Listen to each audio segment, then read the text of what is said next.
ഇത്രയും തിരക്കുണ്ടെന്ന് നിങ്ങൾക്ക് മനസ്സിലായി ഇത് ഏതാ സ്ഥലം എന്നുള്ളത്, അല്ലെങ്കിൽ എന്ത് പരിപാടി കഴിഞ്ഞിട്ടാണ് ഇത്രയും തിരക്ക് വന്നത്, അങ്ങനത്തെ എന്തെങ്കിലും ഒരു ഐഡിയ ഉണ്ടോ നിങ്ങൾക്ക്?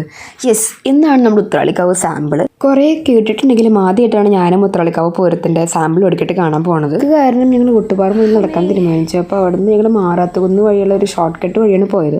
ഷോർട്ട് കട്ടാണെങ്കിലും ഒരുപാട് ദൂരം ഉണ്ടായിരുന്നു കേട്ടോ അങ്ങോട്ടേക്ക് എത്താനായിട്ട്.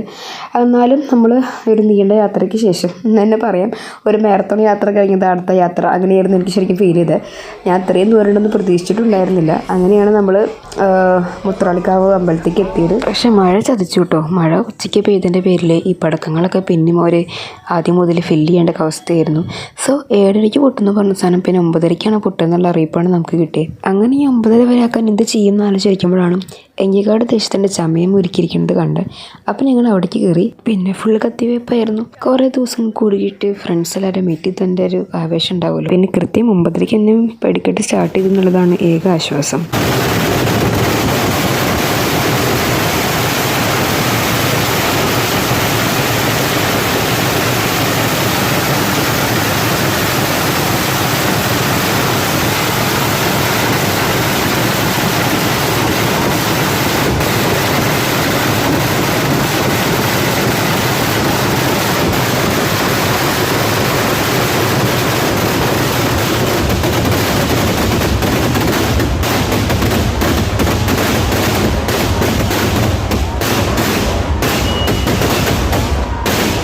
കുറ്റിയങ്കാവ് വെടിക്കെട്ടും അതുപോലെ തന്നെ മച്ചാട് വെടിക്കെട്ടും കണ്ടവരൊക്കെ ഒന്ന് കമൻറ്റ് ചെയ്യുക. ഏത് വെടിക്കെട്ടാണ് ഏറ്റവും അടിപൊളിയെന്നും ഉത്രാളിക്കാവ് സാമ്പിളാണോ അത് ഈ പറഞ്ഞ രണ്ടെണ്ണത്തിലേതാണ് കമൻറ്റ് ബില്ലോ. അപ്പോൾ അടുത്ത വീട്ടിൽ കാണുന്നവരെ ബൈ ബൈ.